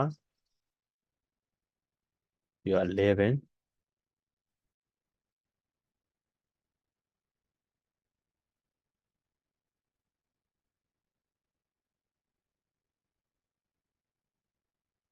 じゃあ11 star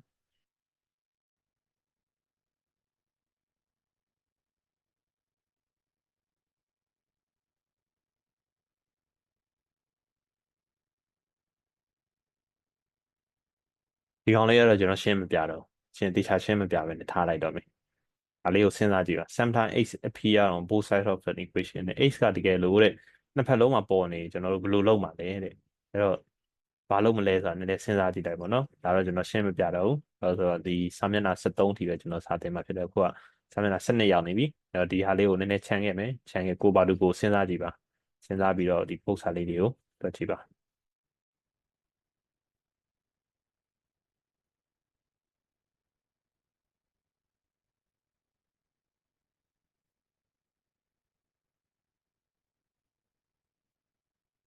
အဲ့တော့ exercise စနစ်နဲ့73နေပါ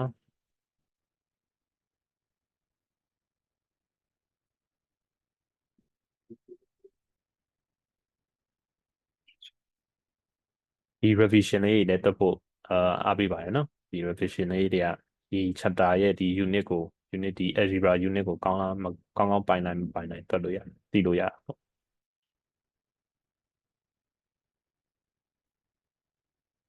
ဟုတ်ပါပြီဒီနောက် session unit 1ရဲ့ graph ကိုနောက်တဲ့ video တစ်ခုမှာ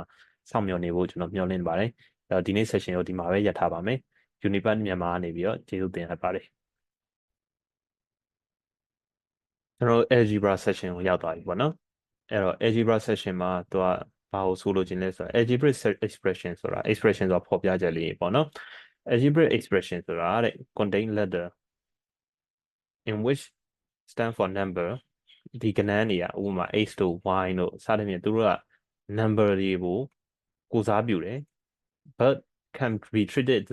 the same way expression containing number အဲ့သူတို့က number တွေကိုကိုစားပြုတာဖြစ်တဲ့ကြောင့် number တွေလိုမျိုးပေါင်းခြင်းနှုတ်ခြင်းမြောက်ခြင်းစားခြင်းစသဖြင့် number operation တွေကိုအသုံးပြုလို့ရတယ်ပေါ့နော်ကျွန်တော်တို့ကမတိ gain တစ်ခုအနေနဲ့ကျွန်တော်တို့ကဖော်ပြထားပြီးတော့ဒီလိုမျိုးကျွန်တော်တို့ expression တွေလုပ်လို့ရတယ်ပေါ့နော် activity 2တဲ့ဒီ activity မှာဆိုကျွန်တော်တို့ငယ်ငယ်တုန်းက magic trick ဆိုတဲ့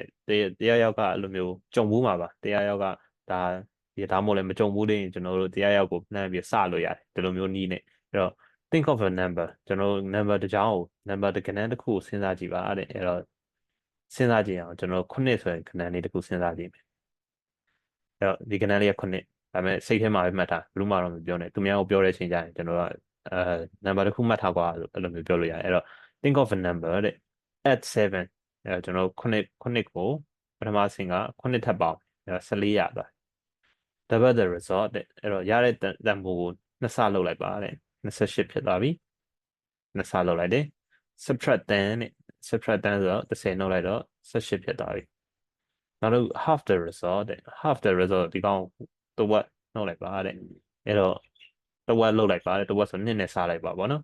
subtract the original number အဲ့တော့ပထမဆုံးကိုမှတ်ထားတဲ့ကဏ္ဍကိုပြန်နှုတ်လိုက်ပါတဲ့အဲ့တော့နှုတ်ခွန်အဲ့တော့များချင်း2အဲ့တော့2အဲ့တော့မင်းဘယ်ကဏ္ဍကိုစဉ်းစားငါပြောတဲ့အတိုင်းလိုက်လို့ဒီအဆင့်တွေအတိုင်းလိုက်လို့ရင်အဲ့ဒါနှစ်ဖဲကြံခဲ့လိမ့်မယ်ဒါ magic trick ပေါ့နော်သူများတွေ and all တာလည်းမသိရလို့ဆို wow ဆိုဖြစ်တယ်တကယ်တော့အဲ့ဒါကျွန်တော်တို့ algebra ကိုသုံးချလိုက်တာပေါ့နော်ဒီ x တန်ဖိုးကိုဟိုရှာပြီးတော့ x တန်ဖိုးကိုဒီမှာဆိုရင်နှစ်ဆလောက်လိုက်တယ်ပြီးတော့နှစ်ဆနဲ့စပြန်စားခိုင်းလိုက်တယ်ပြီးတော့မှမူလတန်ဖိုးကိုပြန်နှုတ်ခိုင်းလိုက်တော့ x ကမရှိတော့ကျွန်တော်တို့လိုချင်နှစ်လေးပဲကြံခဲ့တော့ဟုတ်ပြီနော်အဲ့တော့ make up through magic trick of your own အဲ့တော့ဒီလိုမျိုးပုံစံလေးနည်းနည်းလိုက်ပြီးစဉ်းစားကြည့်ပါနည်းနည်းလိုက်စဉ်းစားပြီးတော့သူများတွေကိုလိုက်ပြီးပြောပြကြည့်ပါနော်ဒီက algebra ကိုသုံး algebra ကိုနားလည်သွားရင်ဒီလိုမျိုးလေးဟာတာလေးလိုက်လုပ်လို့ရတယ်ပေါ့နော်သူများတွေ and all သွားတဲ့အရာလေးတွေတို့ဒီလိုမျိုးလေးလိုက်လုပ်လို့ရတယ်အဲ့တော့ simplifying algebraic expression ခုနလိုမျိုးပဲအပိုင်းကိန်း simplify လုပ်လို့မျိုးကျွန်တော်တို့ကဒီ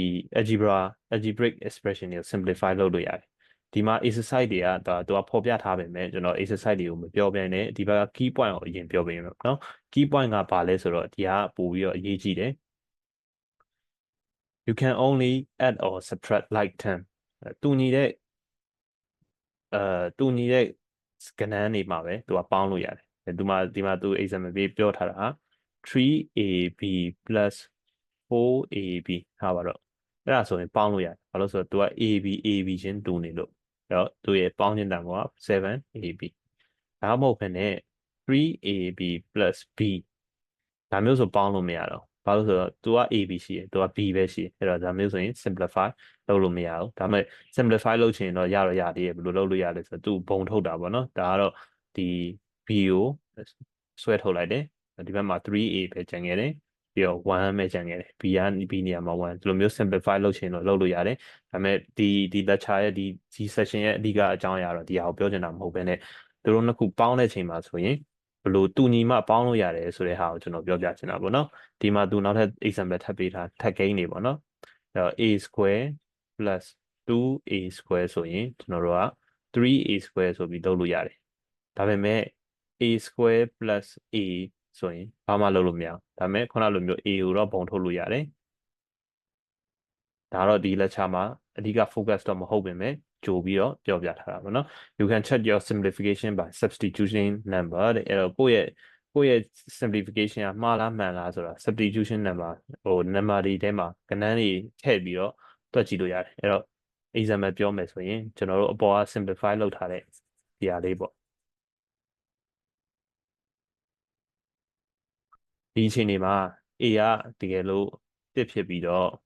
B ကတကယ်လို့2ဖြစ်မယ်ဆိုရင်ပထမအပေါ်ဆုံးအကြောင်းက3အမြောက်1အမြောက်2အပေါင်း4အမြောက်1အမြောက်2ဆိုဖြစ်လိမ့်မယ်အဲ့ကောင်လေးကဘာဖြေထွက်မလဲဆိုတော့3နှစ်လီက6 4နှစ်လီက8ပြီးတော့14ဖြစ်သွားမယ်ပေါ့နော်ဒီမှာဆိုရင်ကျွန်တော်တို့ကဒီကောင်ကျွန်တော်တို့ပေါင်းလိုက်တဲ့ expression ဒီလိုမျိုးရှိလာတယ်အဲ့ဒါကိုကျွန်တော်တို့ဒီတန်ဖိုးပဲပြန်စားသွင်းမယ်တူညီတဲ့တန်ဖိုးကိုတူညီတဲ့တန်ဖိုးနဲ့ပြန်စားသွင်းတယ်7 into 1 into 2 is equal to 14အဲ့တော့ဒီတန်ဖိုးပဲပြန်ရတယ်အဲ့တော့တန်ဖိုးနှစ်ခုကတူတယ်အဲ့တော့ကျွန်တော်တို့ simplify လုပ်ထားတဲ့ဒီပု္ပ္ပစာမှာ simplify လုပ်ထားတာမှန်တယ်လို့ကျွန်တော်တို့ယူဆလို့ရတယ်ဟုတ်ပြီရှေ့ဆက်မယ်ပေါ့နော်ဒါတွေကတော့ exercise တွေပါ exercise ခုနဟာစမ်းကြည့်တင်ပါတယ်တွက်ပြီးတော့စမ်းပြီးတွက်ကြည့်တင်ပါတယ်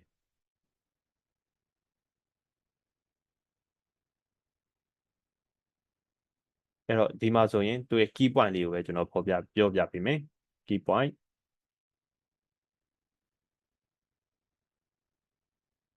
3ab ဆိုတာခုနအပေါ်မှာရှင်းပြထားလို့မယ်ကျွန်တော် substitute လုပ်တဲ့အချိန်မှာ 3ab ဆိုတာဘာနဲ့တူတူပဲဆိုတော့တဲ့3အမြောက် a အမြောက် b နဲ့တူတူပဲတဲ့အဲ့တော့ 3abcd ဆိုရင်ဘာလဲဆိုတော့3အမြောက် a အမြောက် b အမြောက် c အမြောက် d စသဖြင့်ဒီလိုမျိုးလေးဖြစ်နေမယ်ဟုတ်ပြီနော်ဒီဟာတွေကတော့ exercise တွေပါကျွန်တော်ခဏလောက် ဒီကြောက်တင်မုံဖြတ်နေနဲ့ကြည့်ထားလိုက်ပါဒီကြရင်ကျွန်တော် exercise တွေကို screenshot ယူလို့ရအောင်အချိန်လေးရက်ပေးထားတာပါ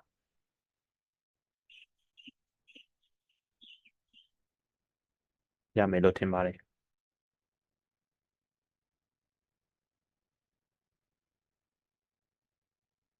algebra ရဲ့နောက်ထပ် session တစ်ခုပေါ့နော်ဒါခုနကျွန်တော်ပြောတဲ့ဘုံထုတ်လိုက်တယ်လို့ဘုံသွင်းလိုက်တယ်လို့ဒါမှမဟုတ်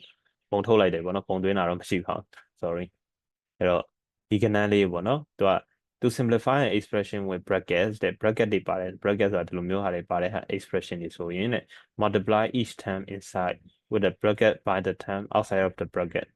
ရှုပ်နေပြောတာဒီဟာတွေကိုပါးစပ်နဲ့ဖတ်ပြရှုပ်တယ်လက်နဲ့တွက်ပြတယ်သူဆိုလိုချင်တဲ့သဘောကတဲ့ဒီဟာတွေကိုတဲ့ simplify လုပ်ရှင်နေဆိုရင်တဲ့ပေါ်ပြခြင်းနေဆိုရင်တဲ့သူကအပြင်ရကောင်နဲ့တဲ့အတွင်းရကောင်တစ်ခုစီလိုက်မြောက်ပါတဲ့ဒီမှာဆိုရင်ကျွန်တော်တို့ကဘာဖြစ်သွားမလဲဆိုတော့3 2 4 6 3 2 4 6ပြီးတော့2 2 4 2x နဲ့ညလိုက်တော့ 2x ဆိုပြီးတော့ဒီလိုမျိုးလေးရတယ်အဲ့ဒီအဖြစ်မှန်မှန်ကျွန်တော်တို့ဘယ်လိုစစ်လို့ရလဲကျွန်တော် substitute လုပ်ပြီးစစ်လို့ရတယ်အဲ့တော့ဒီမှာ x ကိုကျွန်တော်တို့က1လို့ယူဆလိုက်မယ် x is equal to 1အဲ့ဒီမှာဆိုရင်2 3 plus x ဆိုတာက2 3 plus 1ဖြစ်သွားမယ်ပြီးတော့2 into 4ဖြစ်သွားမယ်2နဲ့4နဲ့မြောက်တော့8ဒီမှာလိုပဲ6 plus x က1ဆိုတော့ကျွန်တော်2 into 1အဲ့တော့6 plus 2 is equal to 8စသဖြင့်ဒီလိုမျိုးအဖြေတူသွားရဆိုရင်ကျွန်တော်တို့ရဲ့ယူဆချက်ကမှန်တယ်ပေါ့နော်တွက်တာမှန်တယ်ပေါ့နော်ဒီကတော့ example 2တွက်ပြတာတွက်ပြထားတာပေါ့နော်ကျွန်တော်တို့ ਨੇ အဖြေကတူတူပဲthe diagram ဒီကတော့ diagram နဲ့သူကရှင်းပြတာပေါ့ the diagram show that တဲ့ဒီမှာဆိုရင်3 plus 8 into 2ဒါ2 area ကိုသူကရှာကြတာ area ကိုပေါ်ပြတာဆိုတော့သူ့ရဲ့ area 2 into 3 plus 8အပေါ်ကအလျာနှစ်ခုပေါင်းလိုက်တာပေါ့နော်ဟုတ်ပါပြီ key point နဲ့ဒီ key point လေးကိုကျွန်တော်ရှင်းပြမယ် key point က3 plus y is equal to တဲ့3နဲ့တဲ့3ဒီလိုမျိုးရေးတာကတဲ့3 into 3x plus y နဲ့တူတူပဲတဲ့အဲ့တော့တစ်ခုချင်းစီဝင်မြောက်တာနဲ့တူတူပဲ3 into x တစ်ခုလာမယ်အပေါင်းမလို့အပေါင်းပဲပြန်လာတယ်ပြီးတော့3 into x အဲ့တော့ဒီဟာဒီလိုမျိုးဖြစ်သွားတယ်တဲ့ be careful negative sign out of the bracket တဲ့ negative sign တွေဆိုကျွန်တော်တို့ပို့ပြီးတော့တတိထားရတယ်ပေါ့နော်ဘာလို့ဆိုတော့ negative နဲ့ negative နဲ့မျှောက်ရင်အပေါင်းဖြစ်သွားတယ်အဲ့တော့ဒီမှာဆိုရင်သူကဒီကောင်ကတဲ့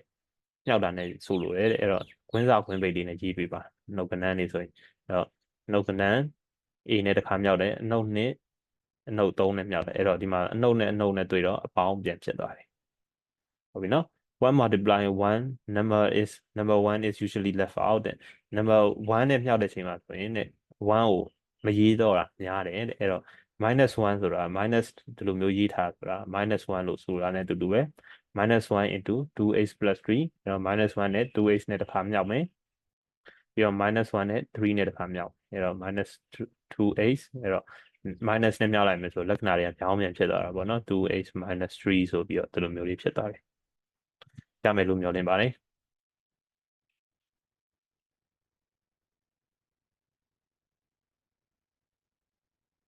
okay ဒါတွေကတော့ exercise တွေပေါ့နော် exercise 9နဲ့9 star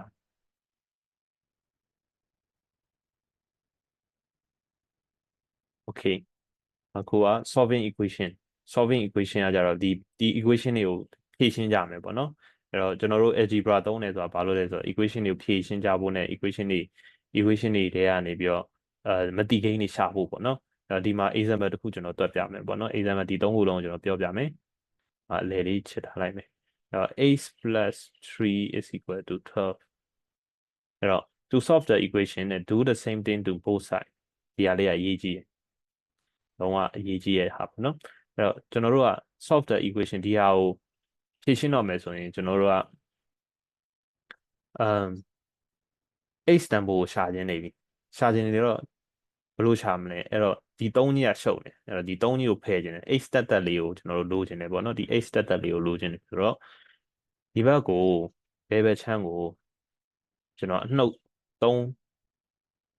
ထည့်လိုက်မယ်ပေါ့နော်3နှုတ်လိုက်မယ်ပေါ့နော်အဲ့တော့ဘယ်ဘက်ချမ်းကိုလုပ်တယ်လို့မျိုးပဲညာဘက်ချမ်းကိုလည်းနှုတ်ရမယ်အဲ့တော့ပေါင်း3နဲ့နှုတ်3နဲ့ခြေသွားပြီးတော့ x ပဲကျန်ခဲ့တယ်ပြီးတော့ဒီမှာဆိုရင်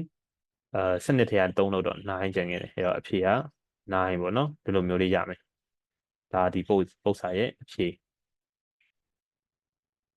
အဲ့တော့ဒါကသူကပု္ပ္ပစာ6 basic type for equation ပေါ့နော်ဒီလိုမျိုးသူပို့တွေ့နိုင်မဲ့ equation တွေအကြောင်းပြောထားပေါ့နော်ဒါ6မျိုးဒီမှာဆိုအနှုတ်ရှိရဲ့ပုံစံမျိုး x minus 3 is equal to ဒီလိုမျိုးဆိုရင်ကျွန်တော်တို့ကပြောင်းပြန်ခုနကနှုတ်သုံးထည့်လိုက်တာ ਨੇ ကျွန်တော်တို့ဒီဟောက်ကြတော့အပေါင်း3ဒီဘက်ဘဲဘက်ကိုလည်းအပေါင်း3ပေါင်းလိုက်မယ်ညာဘက်ကိုလည်းအပေါင်း3ပေါင်းလိုက်မယ်အဲ့တော့ဒီနှစ်ခုကကြည်သွားမယ်ပြီးတော့စနစ်နဲ့3နဲ့ပေါင်းတော့15ဟုတ်ပြီနော်အဲ့လိုလေးရသွားလိမ့်မယ်အဲ့တော့ဒီဟာလေးကိုနည်းနည်းစဉ်းစားကြည့်ပါပု္ပ္ပစာတွေနဲ့စဉ်းစားကြည့်ပေါ့နော်ဆက်ပြီးတော့ကျွန်တော်ရှင်းပြပေးပါမယ်ဒီဟာလေးတွေကိုခဏလေး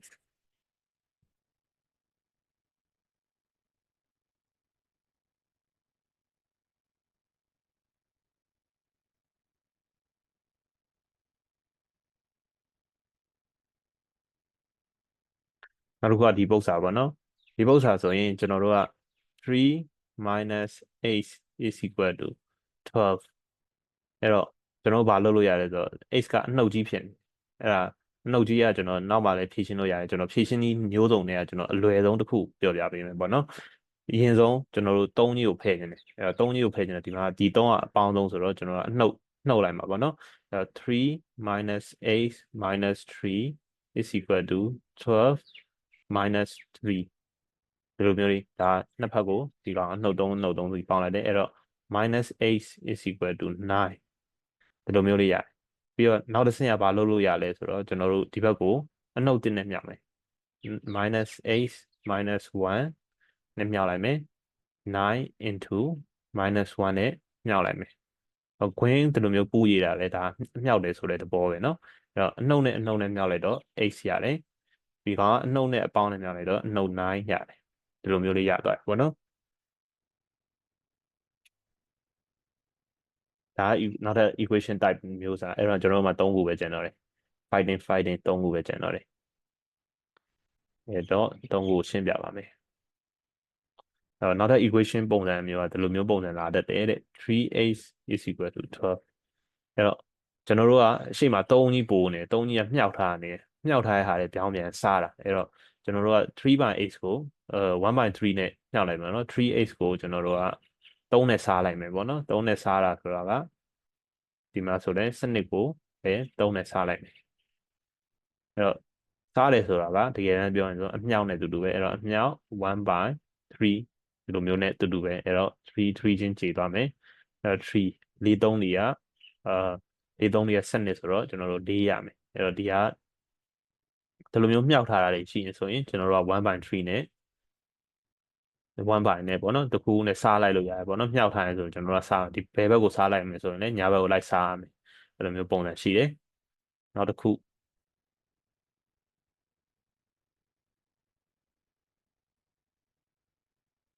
8/3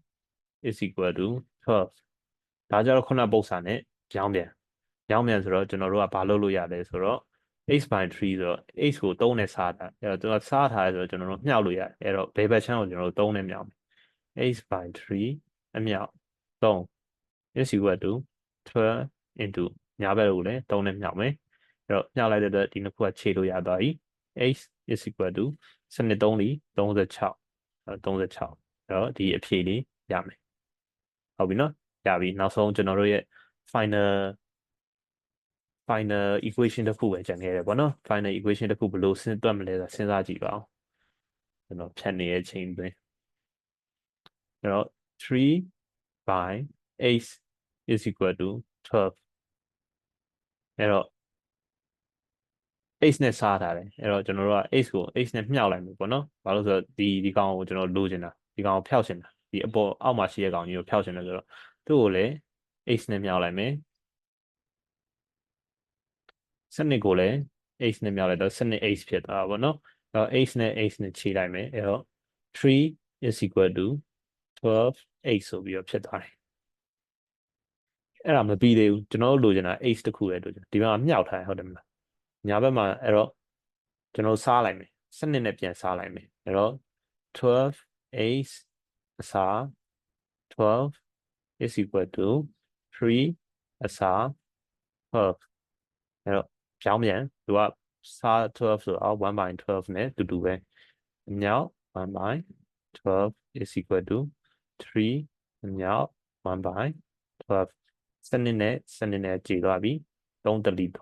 3လေးဒီစနစ်အဲ့တော့ h is equal to 1 by 4ဒီလိုမျိုးလေးရမယ်အဲ့တော့ဒါကျွန်တော်တို့ရဲ့နောက်ဆုံးဖြေပေါ့နော်ဒါ equation type တွေ6မျိုးပြထားတယ် basic types of equation ဆိုပြီးတော့6မျိုးပြထားတယ်အဲဒီ6မျိုးကိုပိုင်းနိုင်လုပ်နိုင်ရင်ကျွန်တော်တို့IGCSE မှာကောင်းကောင်းဖြေနိုင်မယ်လို့ကျွန်တော်ယုံကြည်ပါတယ်ဟုတ်ပြီအဲ့တော့ဒီ exercise လေးတွေကို screenshot ယူလို့ရအောင်ဖြည်းဖြည်းချင်း scroll လုပ်ပေးထားမယ်ပေါ့နော်ဒါ example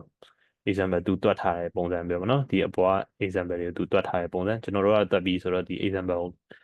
ညလုံးနဲ့ကြည့်လိုက်ရင်တော့နားလည်မှာပါ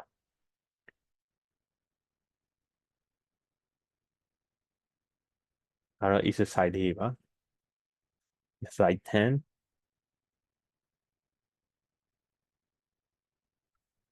ဒီကောင်ကျတော့10 star ပြီးတော့11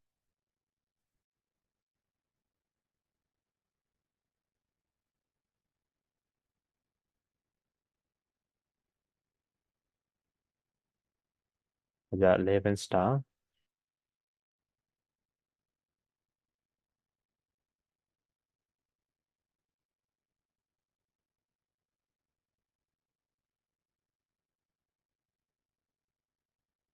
ဒီကောင်လေးကတော့ကျွန်တော်ရှင်းမပြတော့တေချာရှင်းမပြဘဲနဲ့ထားလိုက်တော့မယ်ဒါလေးကိုစဉ်းစားကြည့်ပါ sometimes x appear on both sides of the equation နဲ့ x ကတကယ်လို့တဲ့နှစ်ဖက်လုံးမှာပေါ်နေကျွန်တော်တို့ဘယ်လိုလုပ်မှာလဲတဲ့အဲ့တော့ဘာလုပ်မလဲဆိုတာနည်းနည်းစဉ်းစားကြည့်လိုက်ပေါ့နော်ဒါတော့ကျွန်တော်ရှင်းမပြတော့ဘူးဆိုတော့ဒီစာမျက်နှာ73ထိပဲကျွန်တော်စာသင်မှာဖြစ်တယ်အခုကစာမျက်နှာ12ရောက်နေပြီအဲ့တော့ဒီဟာလေးကိုနည်းနည်းချမ်းခဲ့မယ်ချမ်းခဲ့ကိုပါတူကိုစဉ်းစားကြည့်ပါစဉ်းစားပြီးတော့ဒီပုတ်စာလေးတွေကိုတွက်ကြည့်ပါ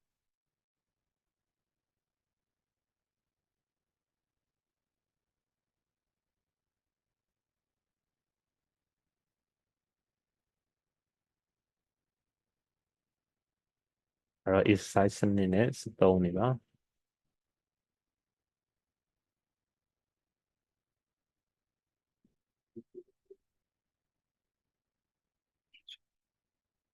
ဒီ revision လေးတွေလည်းတက်ဖို့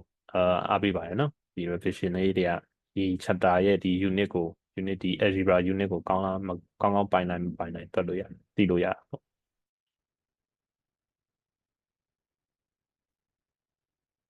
ဟုတ်ပါပြီဒီနောက် session unit 1ရဲ့ graph ကိုနောက်တဲ့ video တစ်ခုမှာ